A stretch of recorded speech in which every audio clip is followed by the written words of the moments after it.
Well, clashes erupt between demonstrators and riot police in France as tens of thousands of people take to the streets of the European nation to protest the unpopular pension reforms.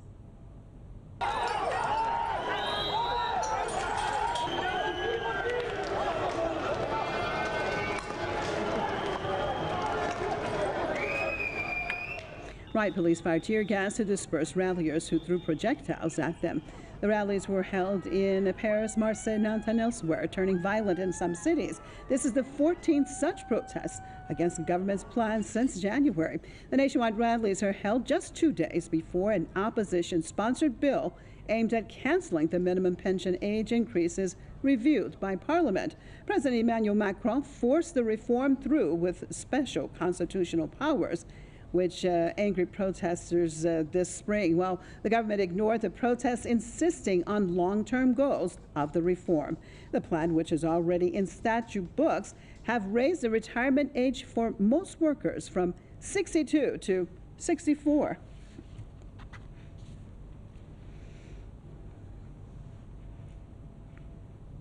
We're going to cross over to Normandy, joined by Jeff Brown, geopolitical analyst. Thanks so much for being with us, Jeff. I mean, what do you make of these continued protests? Because as I read in the news piece, there have been already 14 protests this year trying to stop this from becoming a law, and now it's already entered the books. So your assessment of the effects of these protests and where it's going to go from here?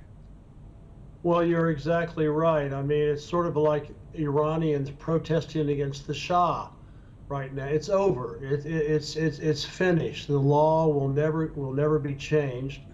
And I just got this. This is what they need to be protesting about.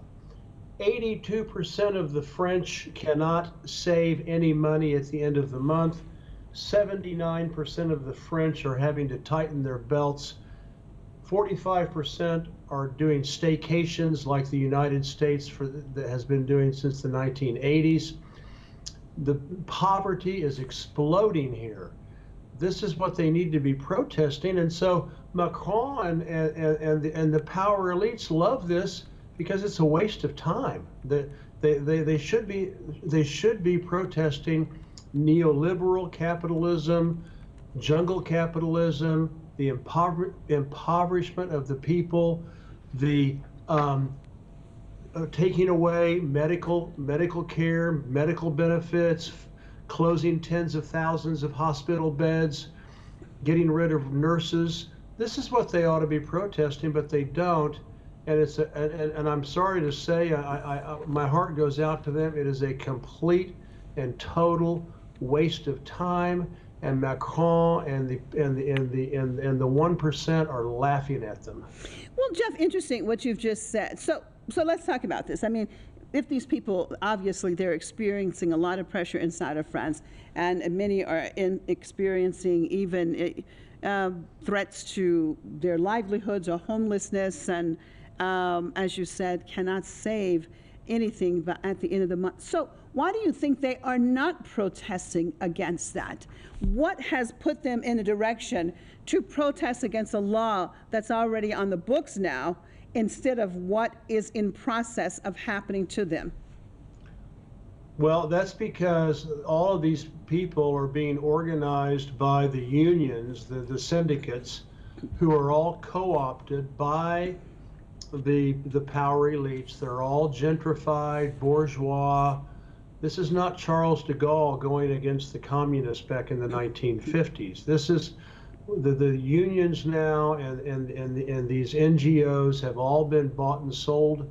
So they do you know who the last people were that protested against all of this, and the fact that the European Union is controlling France, and France really had no country in Europe really even has a national government anymore because of the Euro Group and the European Commission.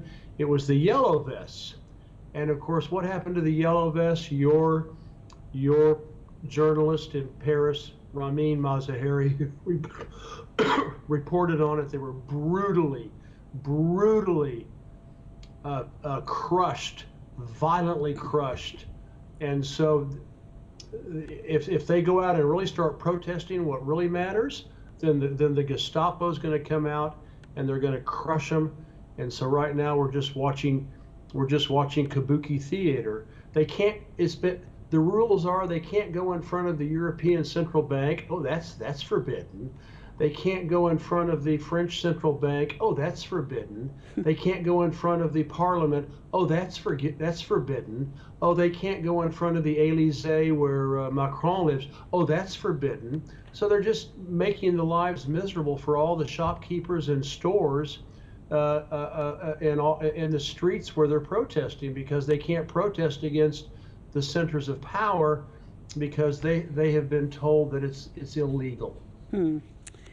Well, thanks so much for joining us, Jeff Brown, geopolitical analyst out of Normandy.